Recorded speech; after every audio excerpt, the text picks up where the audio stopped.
नमस्कार, आभार, इस्तकबाल हमारे सभी दर्शकों का उनके अपने बेहद ही खास कार्यक्रम बिहार बिहान में। और आज की सुबह मैं हूं आपके साथ आपकी दोस्त और होस्ट शक्ति। दर्शकों, सागर आजमी का बड़ा ही सुंदर शेर है जिसमें उन्होंने कहा है, देवता मेरे आंगन में उतरेंगे कब, जिंदगी भर यही सोचता रह गया। देवता मेरे आंगन में उतरेंगे कब, जिंदगी भर यही सोचता रह गया। मेरे बच्चों ने तो चांद को छू लिया और मैं चांद को पूजता ही रह गया। अमूमन दर्शकों, देखा जाता है कि जिन ख्वाब जिन सपनों को हम पूरा नहीं कर पाते, उन ख्वाब को उन सपनों को हम अपने बच्चों की आंखों के ज़रिए देखते हैं और उन्हें पूरा करने की कोशिश करते हैं। और यह बात न सिर्फ किसी एक परिवार एक व्यक्ति की है, बल्कि पूरा देश ऐसा ही सोचता है। जैसा कि दर्शकों हम सभी जानते हैं कि किसी भी सपने को पूरा करने के लिए, किसी भी लक्ष्य को प्राप्त करने के लिए हमें बेहतर शिक्षा की आवश्यकता होती है।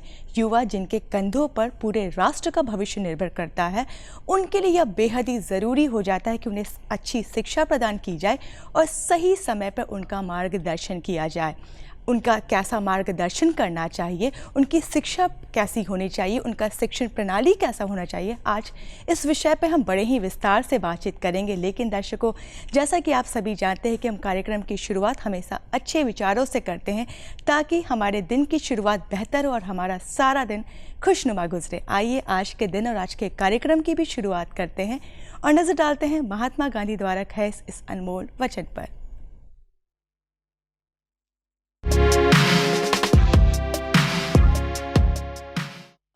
महात्मा गांधी ने कहा था, जब मैं सूर्यास्त और चंद्रमा के सौंदर्य की प्रशंसा करता हूं, मेरी आत्मा उसके निर्माता के पूजा के लिए विस्तृत हो उठती है।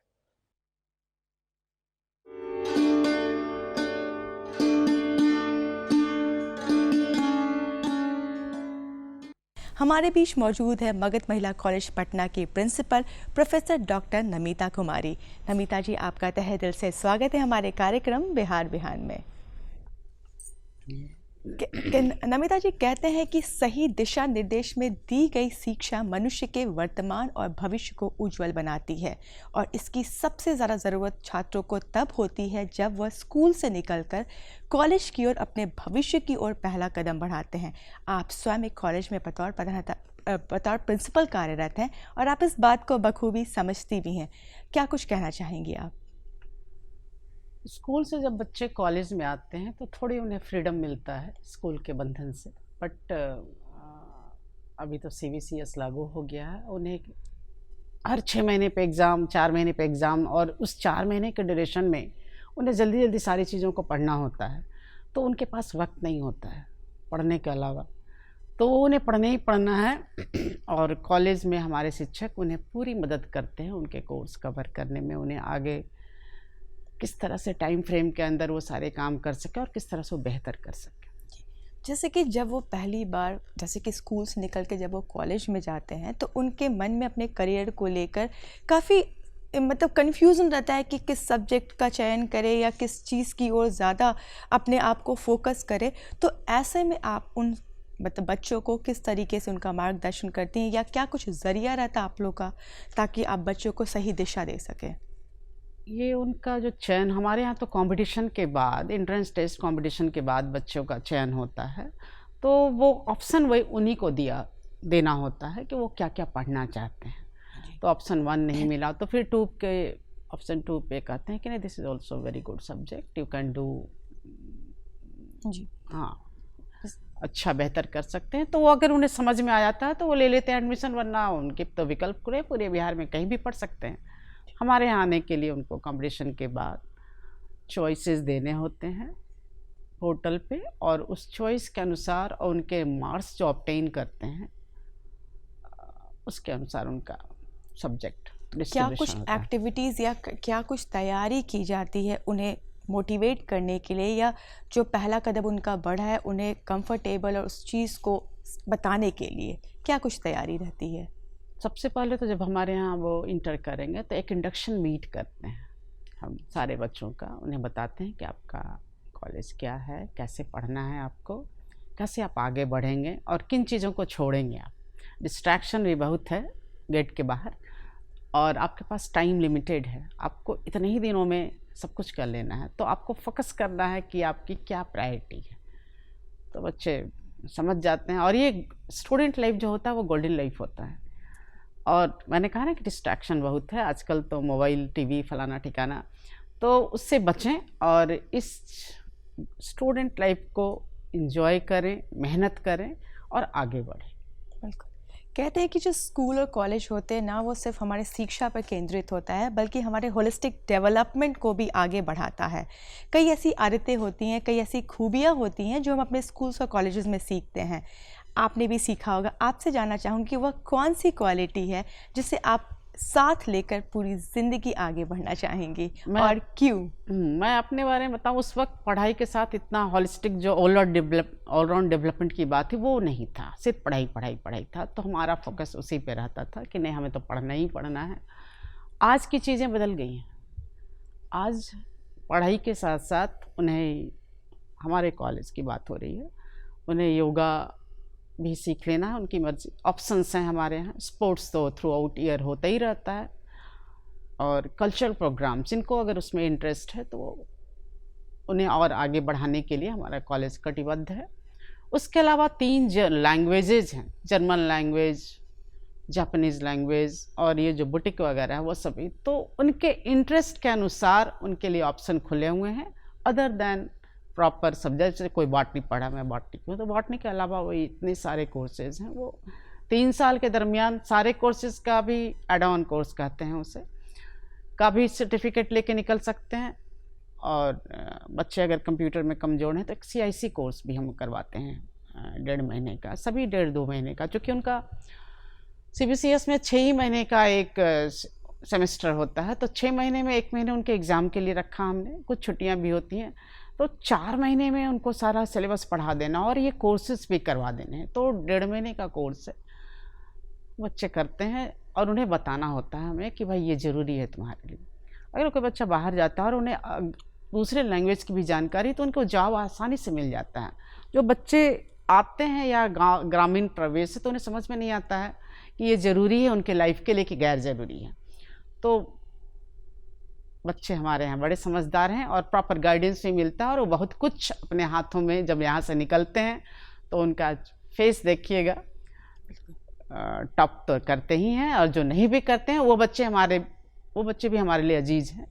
कोई ज़रूरी नहीं कि टॉपर ही सब कुछ है, तो वो अच्छे परसेंटेज लेके जाते हैं। तो उनका जो खुशनुमा चेहरा बाद में जब आता है मेरे पास, तो मुझे बड़ा अच्छा लगता है। तो आपने जैसा कि बताया कि आपने जब आपकी पढ़ाई का समय हुआ था, या जब आपने भविष्य की शुरुआत की थी, तो वो कम्प्लीटली स्टडी फोकस्ड हुआ करते थे जी। तो उसमें से वो कौन सी क्वालिटी है आपकी जो आज आप अपने छात्रों में इनकलकेट करना चाहती हैं? वो मेहनत का कोई विकल्प नहीं है, कोई विकल्प नहीं है।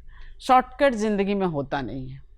और rigorous study, regular study, exam कभी भी हो, बट मुझे 4 घंटे मिनिमम पढ़ना है, मिनिमम, मैक्सिमम की तो कोई लिमिट ही नहीं है। तो वो पढ़ना है, और डिसिप्लिन वे में 10 बजे हम लोग अपने ज़माने में 10 बजे सोते थे और 4 बजे उठते थे। अभी कॉन्सेप्ट थोड़ा बदल गया है। अब है कि बच्चे रात में पढ़ते, उनकी मर्ज़ी, वो सारे सिनारियो ग्लोबल सिनारियो है ये। तो ठीक है, पढ़िए और सुबह फिर डिसिप्लिन वे में जहाँ जिस तरीके से आप कंफर्टेबल है, आप अपने उस क्वालिटी को एक्सेल कीजिए जी। आपसे और भी विषयों पर विस्तार से बातचीत करेंगे, लेकिन रेगुलर पढ़ना होगा। इम्तहान के वक्त पढ़ने से कुछ नहीं। बिल्कुल। कहते हैं कि सेल्फ मोटिवेशन हर किसी के लिए बहुत ज़रूरी होता है, और अगर ऐसे में बात करें शिक्षक की, तो यह उनके लिए एक महत्वपूर्ण खूबियों में से एक है। आपसे जानना चाहूँगी कि आप खुद को और अपने बच्चों को, अपने छात्रों को मोटिवेट करने के लिए हर रोज़ क्या कुछ करती हैं? देखिए, एज ए प्रिंसिपल काफ़ी बड़ा 22-23 कोर्स है, तो ऑब्वियसली मैं हेड्स की मीटिंग में उन्हें बताती हूँ कि आपको बच्चों को कैसे इम्प्रूव करना है, और हेड के थ्रू फिर वो टीचर्स वो करते हैं। और कई तरह के बच्चे हैं, तो हमारी कोशिश ये होती है कि अगर हर बच्चे को 10% पे हम इन्हांस कर सकें, जो भी लेवल है उनका जी, बिल्कुल। उसी बच्चों में, उन्हीं में से कुछ टॉप करते हैं, कुछ 60% ला कर भी बड़े खुश होते हैं। तो हमारे लिए हर बच्चा अजीज़ होता है। उनके कैपेबिलिटी को बढ़ाना हमारा काम है, वो हम फोकस करते हैं कि किसको हम किस तरह के, जैसे स्लो लर्नर है तो उनके लिए अलग क्लास लगवा देते हैं कि उन्हें अलग से पढ़ो, अदर देन शेड्यूल क्लासेस उन्हें अलग से मोटिवेट कीजिए, अलग से पढ़ाइए, उनके प्रॉब्लम्स को सॉल्व कीजिए। तो वह होता है हमारे यहाँ। जैसे कि जब तक हम खुद को मोटिवेट नहीं करेंगे, हम सामने वाले इंसान को मोटिवेट नहीं कर सकते। आप खुद को मोटिवेट करने के लिए जब आप सुबह उठती हैं तो आपकी क्या कुछ मोटिवेशन स्किल्स या थॉट रहती है कि नहीं, आज इस थॉट के साथ मुझे बच्चों के पास जाना है और उन्हें मोटिवेट करना है? देखिए, एज ए प्रिंसिपल डायरेक्टली बच्चों के पास मैं अब नहीं जाती हूँ। 35 साल मैंने पढ़ाया है, तो वहाँ मोटिवेशन लेवल अलग था एज ए टीचर, और एज ए प्रिंसिपल चीज़ें बदल गई हैं। ठीक है, तो प्रिंसिपल मैं जब राउंड पे निकलती हूँ तो मैं बच्चों से पूछती जाती हूँ कि बच्चे कोई प्रॉब्लम तो नहीं है, तो नहीं मैडम। और ये मेरा उनके पोर्टल पे, उनका जो ग्रुप है उस पर लिखा रहता है कि अगर क्लासेस नहीं होते हैं तो इमीडिएटली मुझे इन्फॉर्म करो। तो इससे है कि क्लासेस होते हैं। जैसे ये तो आपकी कॉलेज की बात होगी। घर पर जैसे कि होता है ना कि आप घर पे भी एज अ रोल मॉडल है और अपने कॉलेज में भी एज अ रोल मॉडल है, तो घर में ऐसी कौन सी कार्य में आप कार्य करती है जिससे लगता है कि नहीं, अगर मैं ये चीज़ करूँगी तो इसे देखकर हमारे जो आसपास के लोग हैं, जो हमारे छात्र छात्राएं हैं, उस कार्य को सीखेंगे और वो भी अपने लाइफ में उसे इनकलकेट करने की कोशिश करेंगे। उस कार्य के बारे में मैं जानना चाहती हूँ। देखिए, अब तो फैमिली बिल्कुल न्यूक्लियर होती जा रही है ना। पहले जॉइंट फैमिली था तो जॉइंट फैमिली के अपने सपोर्ट होते थे। अब न्यूक्लियर फैमिली में वो अपना घर संभालिए। बच्चों को मैं ज़रूर कहती हूँ कि अगर आप ये सोचते हैं कि आप बहुत बड़े पोस्ट पर हैं और घर नहीं देखिएगा तो वो नहीं चलेगा। स्वर्ग तभी बनता है, एक कहावत सुनेंगे, मरने पे स्वर्ग मिलता है। यहाँ ये कह रहे हैं कि आप मेहनत करेंगे तो स्वर्ग बनेगा आपका घर। आप अपने काम से स्कैप नहीं कर सकते हैं। मान लिया आपने अटेंडेंट रखा है तो आपको देखना होगा, वो जो पर्सनल टच होता है हर चीज़ में वो देना होगा, वो फ़र्क करता होता है। दैट डिवोशन, दैट वेदर आप घर पे हो या कॉलेज में हो, आपको अपने काम के प्रति वो डिवोशन रहना चाहिए। एंड यही वो क्वालिटी है जो आप अपने बच्चों में और अपने छात्र छात्राओं में इनकलकेट करना चाहती हैं। मैं आपको सुन के ख़राब लगेगा या अच्छा लगेगा हमें नहीं मालूम। मैंने सभी को कहती हूँ कि अगर आप मेल हो या फीमेल हो, अगर आप खाना खाते हैं तो खाना बनाना भी आना चाहिए। बिल्कुल, हर क्वालिटी हमें मतलब हर चीज़ की जानकारी हमें होनी चाहिए। ऐसी कोई चीज़ नहीं, ऐसा कोई स्टोरी, ऐसा कुछ डिमार्केशन नहीं है कि मेल को खाना नहीं बनाना है, ऐसा कोई डिमार्केशन। बिल्कुल। और आज की जो भी लोग हैं या आज के जो भी छात्र छात्रा या युवा की बात करें, वो इस बात को बखूबी समझते हैं बिल्कुल, कि हमें हर चीज़ में हर क्षेत्र में एक्सेल करने की ज़रूरत है। अगर बात करें शिक्षण शैली की, तो कहते हैं कि इसमें सबसे महत्वपूर्ण भूमिका एक शिक्षक की होती है। एक बेहतर शिक्षक होने के लिए उनकी क्या कुछ गतिविधियां होनी चाहिए ताकि वो बच्चों को सही और अच्छी शिक्षा प्रदान कर सकें? देखिए, अगर कंपैरिजन करें तो पहले एक ब्लैक बोर्ड सिस्टम था, सिर्फ टीचर आए, जैसे बॉटनी की बात है तो ड्राइंग बनाए, हम ड्राइंग बनाते थे तो बच्चे भी बना रहे हैं, डिफरेंट कलर चॉक लेते थे, वो डिफरेंट कलर पे। अब चीज़ें बदल गई हैं। अब स्मार्ट बोर्ड आ गया है, पावर पॉइंट है, सब ऑलरेडी हम बना कर लाते हैं, लोड करके लाते हैं। तो वहाँ हम 2 मिनट रुकते हैं कि भैया ये बना लो, और हमें स्टूडेंट से कोई कंपटीशन नहीं होता है। हम ये भी रुकते हैं कि आप क्लिक भी कर लीजिए मेरे लेक्चर के बाद, कोई प्रॉब्लम नहीं है, लेकिन आप पढ़िए, उसको एलाबरेट कीजिए। और आजकल तो उंगलियों पे इंफॉर्मेशन है, तो हम भी ऐड करके आते हैं रिसेंट क्या कुछ हो रहा है उस टॉपिक के रिगार्डिंग पूरे वर्ल्ड में, और बच्चों को भी कहते हैं कि आपकी भी उंगलियों पे इंफॉर्मेशन है, आप फ़ोन लेके कॉरिडोर में ना घूमें, बट क्लासरूम में you are allowed to do. और वाईफाई सिस्टम पूरे सरकार की तरफ से, मैंने भी जहाँ जहाँ नहीं पहुँच रहा था वो मैंने ऐड कर दिया है, तो सब कुछ अवेलेबल है। आपने भी जिक्र किया मोबाइल फ़ोन्स का, मतलब उंगली दबाते हमें इंफॉर्मेशन मिलती है। वाकई ये बहुत साइंस का एक बहुत ही मिरेकल आप कह सकते हैं। बिल्कुल। अगर इसे मैं आपसे जानना चाहूँगी, जैसे कि टेक्नोलॉजी की बात, बट डिफरेंस है, उंगली दबाने से इंफॉर्मेशन है, but which one is better, which one is capable for this very topic, which one is essential, ये उन्हें नहीं पता है, बच्चों को नहीं पता। ये हमारे टीचर बताते हैं कि दिस वन इज राइट। जी बिल्कुल। जैसे कि जब भी किसी भी चीज़ की कभी भी किसी चीज़ का इन्वेंशन होता है, या अगर गैजेट्स की ही बात करें, तो जब हमने इनका इनका इन्वेंशन किया था तो हमारा जो मोटिव था वो था कि इससे अधिक जो भी लाभ मिल सके हम लें। लेकिन अगर आज की युवा की बात करें तो इस चीज़ को उतना नहीं समझ पाते हैं। तो इन गैजेट्स के प्रति आप युवाओं को या छात्र छात्राओं को कैसे जागरूक करना चाहेंगे? उसके टाइम लिमिट फिक्स करें। उनके पास 24 ही घंटे हैं, उनका स्टूडेंट लाइफ भी फिक्स्ड है और ये 24 घंटे में ही उनको सब कुछ कर लेना है, फोकस करना है पढ़ाई पे। तो वो टाइम लिमिट करें, टाइम फिक्स करें। टीवी देखने का भी, चूँकि उनके डिस्ट्रैक्शन बहुत, हम लोग के ज़माने में एक रेडियो हुआ करता था तो चलो उसको बजा के कंसंट्रेशन है, पढ़ रहे हैं। लेकिन अब नहीं हो सकता, अब देखते हुए पढ़ना इज़ नॉट पॉसिबल। तो वो टाइम फिक्स कर ले, मोबाइल के लिए भी टाइम फिक्स कर लें कि इतनी ही देर मुझे बात करनी है। मेरे पास तो मॉर्निंग में किसी का फ़ोन नहीं आता है, क्योंकि उन्हें पता होता है कि यूजलेस है करना, मैं उठाऊंगी ही नहीं। तो वो बच्चे भी अपने पूरे दिन के को तय कर लें कि कितने देर मुझे पढ़ना है। ऑब्वियसली पढ़ाई का समय ज़्यादा होगा, और कितने देर टीवी देखना और कितने देर मोबाइल को यूज़ करना। वाईफाई है, मोबाइल कई तरीके से, या तो अगर आप फेसबुक पे हो तो उसकी भी टाइम फिक्स कर लें, दैट इज़ ऑल्सो एसेंशियल, आप लिंक कर सकते हैं। लेकिन पढ़ाई के लिए भी गूगल पे जाके आप सर्च करें, अपने नॉलेज को बढ़ाएं। और किताबें भी आजकल लोडेड रहते हैं, बुक्स भी रहते हैं, तो अब आपको डिसाइड करना। कह सकते हैं कि अगर सोशल मीडिया की बात करें या जो भी अगर गैजेट्स की बात करें, ये काफ़ी वास्ट प्लेटफॉर्म हमें अपने नॉलेज को इन्हांस करने के लिए प्रोवाइड करता है। बस ज़रूरत है बच्चों को सही तरीके से काउंसलिंग करने की कि किस तरीके से आप इसका सही इस्तेमाल करें। जी, कई बार ऐसा भी होता है, जैसे मैंने कहा ना कि स्टूडेंट की कैटेगरी होती है, एक का तो बिल्कुल 50% से नीचे है, कोई 60% से नीचे, और कुछ हमारे इंटेलिजेंट बच्चे हैं तो उसके साथ में इंटेलिजेंट जो बिल्कुल वो नोटोरियस भी है, वो सब पढ़ के आया हुआ है, तो उसको हैंडल करने का तरीका अलग है। उनको हम अलग उनके लेवल की किताबें बताते हैं कि आप इसमें भी जाइए।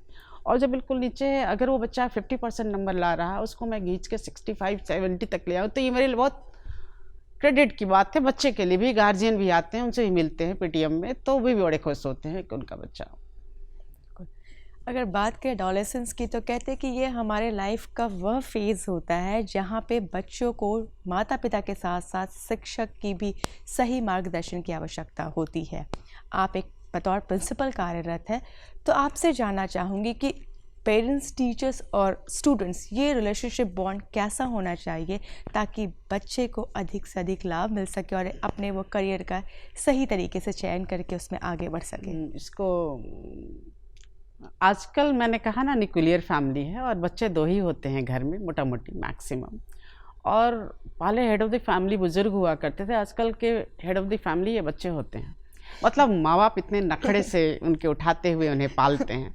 तो यहाँ मैं कहूँगी कि वो थोड़ा सा बच्चों को डिसिप्लिन में रखें और ये ना सोचें कि सब काम कॉलेज ही कर देगा।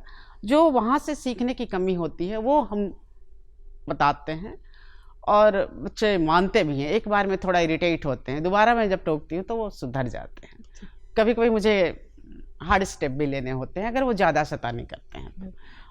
तो जब तक माँ बाप और टीचर दोनों नहीं उन्हें संभालेंगे वो नहीं संभलेंगे। घर में भी मैं कहूँगी कि माँ बाप को भी अपने बच्चों के लिए फुर्सत नहीं। वो सोचते हैं कि हमने ये चीज़ें दे दिया बस उनका काम खत्म हो गया। नहीं, उन्हें आप देखिए कि वो पढ़ रहे हैं। हमारे पास कितनी देर रहेंगे कॉलेज आवर में, उसके पास तो वो घर ही जाते हैं उनके बाद। तो आप देखिए कि वो पढ़ रहे हैं कि मोबाइल पे कुछ और कर रहे हैं। जब बच्चे बिगड़ जाएंगे या फिर जब मार्क्स कम आता है तो मुझे बोलते हैं, तो फिर हम लोग मोटिवेट करते हैं कि नहीं नहीं ऐसे पढ़ना है, ऐसे पढ़ना। तो गार्जियन का ज़्यादा रोल है। अगर आप 100% में 60% रोल में मैं गार्जियन के जिम्मे डालूंगी ताकि उनके पास ज़्यादा रहते हैं, 40% हमारा है, वो हम मैक्सिमम कवर करेंगे कि उनको पढ़ना चाहिए। इस रिलेशन को मेंटेन करने के लिए पेरेंट्स, टीचर और स्टूडेंट्स को उनके पढ़ाई में तीनों को इन्वॉल्व करने के लिए आपके कॉलेज में क्या कुछ गतिविधियां अपनाई जाती हैं? हमारे यहाँ पेरेंट टीचर्स मीट होता है हर 6 महीने पे, चूँकि सेमेस्टर सिस्टम है। तो एक बारी हम देखिए, पढ़ाई के अलावा कई तरह का टेस्ट होता है। मैं साइंस में बताऊँ, जैसे एक मैंने थ्योरी लिया, ठीक है, उसके बाद उनका प्रैक्टिकल हुआ, प्रैक्टिकल का करेक्शन होता है तो 3 बार हो गया। फिर बाई वीकली टेस्ट हम लेते हैं तो 4 बार हम एक टॉपिक को पढ़ाते हैं। तो 4 बार में हम ठोक पिट लेते हैं उन्हें। ये गलती, ये गलती, ये गलती, चलो इसको ठीक करो। और उसके बाद यूनिवर्सिटी का जो इंटरनल एग्ज़ाम्स अदर दिन होते ही हैं। तो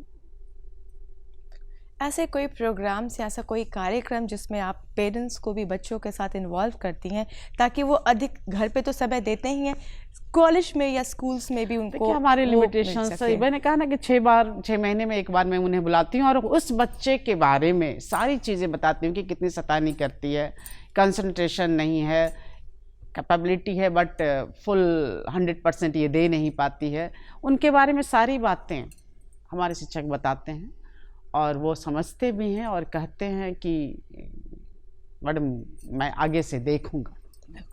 जैसे कि कॉलेज में हर तरह के बच्चे होते हैं, हाँ, कुछ बहुत ही तेज बिल्कुल, होते हैं तो कुछ बिल्कुल। स्लो लर्नर्स होते हैं।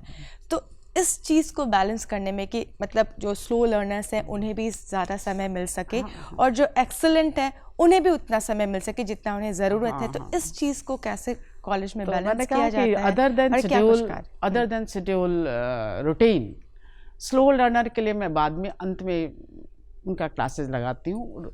पूरे सिलेबस कवर हो जाने के बाद भी उनका अलग से लगाते हैं कि आपको जिस टॉपिक में जहाँ प्रॉब्लम हो अपने शिक्षकों से मिलिए और बात कीजिए, पूछिए। उनकी अलग क्लास होता है, स्पेसिफिक टीचर भी वहाँ प्रेजेंट रहते हैं उनके क्लास शेड्यूल में, स्लो लर्नर क्लास।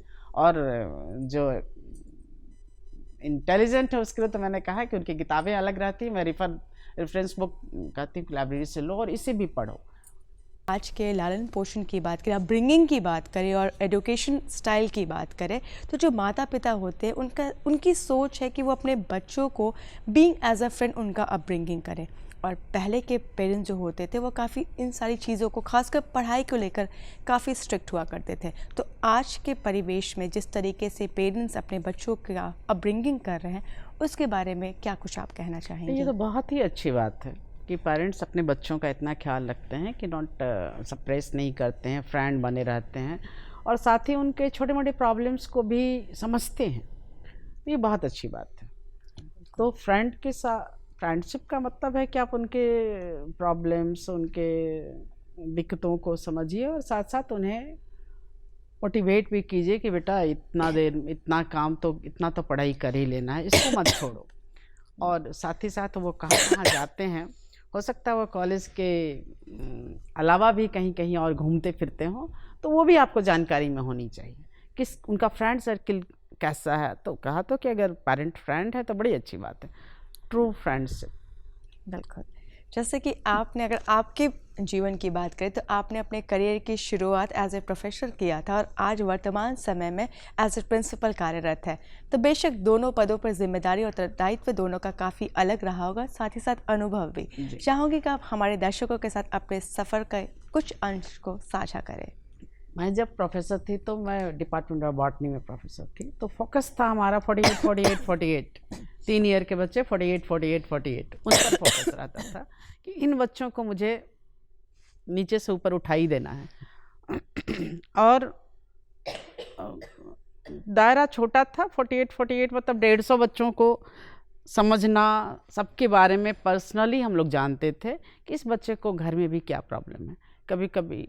और कुछ बच्चे काफ़ी रूरल बैकग्राउंड से आते थे, तो उनको अगर छोटे मोटे कमी महसूस हुआ तो वो भी बतौर दे दिया जाता था कि भैया ठीक है, इससे तुम अपने आप को सुधारो। और मैं कहती थी कि साइंस की पढ़ाई में थोड़े पैसे खर्च होते हैं, उसमें कंजूसी ना करो, ये इन्वेस्टमेंट होता है। मैं गार्जियन से भी कहूँगी कि ये इन्वेस्टमेंट होता है, पढ़ाई जो होता है। बाद में आप बच्चे पढ़ लेंगे तो यहाँ पे कंजूसी ना करें। हालांकि हमारे कॉलेज में तो फुल फ्रीशिप है, फीस नहीं लगता है, बट अदर कोर्सेज के लिए नॉमिनल फीस है, तो वहाँ कंजूसी ना करें। और बच्चों से ज़रूर पूछें कि ये जो पैसे उनके पॉकेट मनी के हैं वो कहाँ गए। आपको प्रॉपर पूछताछ ज़रूरी है। के बीच में लैक ऑफ कम्युनिकेशन होता है।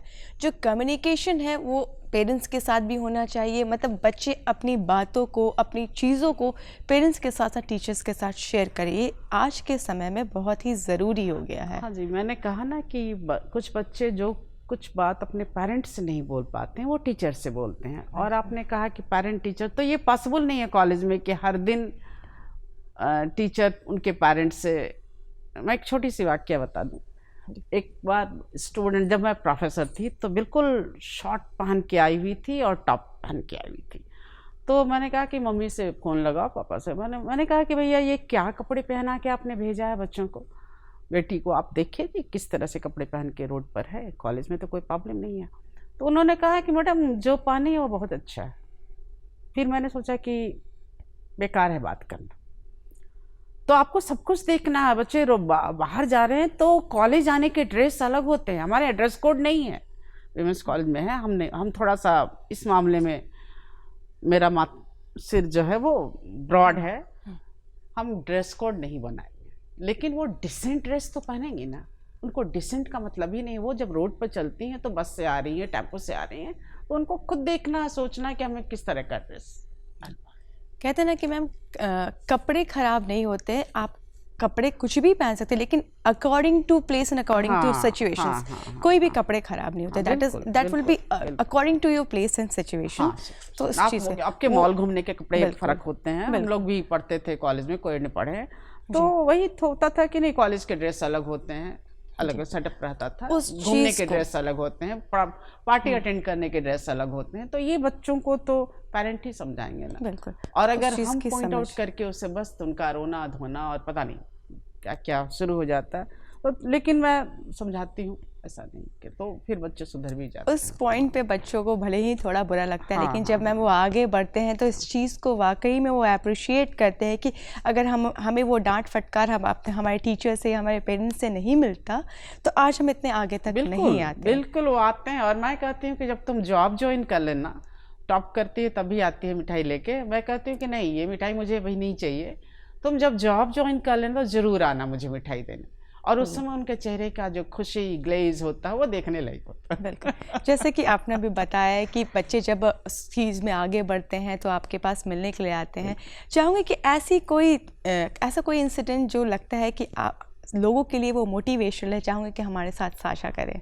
हाँ, मैं एडमिशन इंचार्ज भी रही, तो कैजुअल के दिन, पहले की बात है ये, कैजुअल के दिन पहले से अप्लाई करना होता है और एक अलग लिस्ट बनता है। और जब पूरा अप्लाई हो गया तो मैं निकली तो देखे कि एक लड़की अपनी मम्मी के साथ बैठी हुई है। तो बोले क्या हुआ, तो उसका मार्क्स बहुत हाई था, लेकिन उस वक्त अप्लाई नहीं की थी। तो मैडम हम एडमिशन लेना चाहते, उसके फादर नहीं थे। तो मैंने कहा कि इसको इंक्लूड करो, आउट ऑफ वे मैंने कहा इसे इंक्लूड करो भी, मैंने लिस्ट फाइनल नहीं बनाया। और उस लड़की का एडमिशन लिए, वो टॉप करके निकली और तुरंत विप्रो में उसका सिलेक्शन हो गया। हमारे यहाँ ट्रेनिंग भी होता है ये, तो मैं बता नहीं सकती कि उसे कितना अच्छा लगा और मुझे कितना अच्छा लगा। लास्ट मोमेंट में वो एडमिशन लेने आई।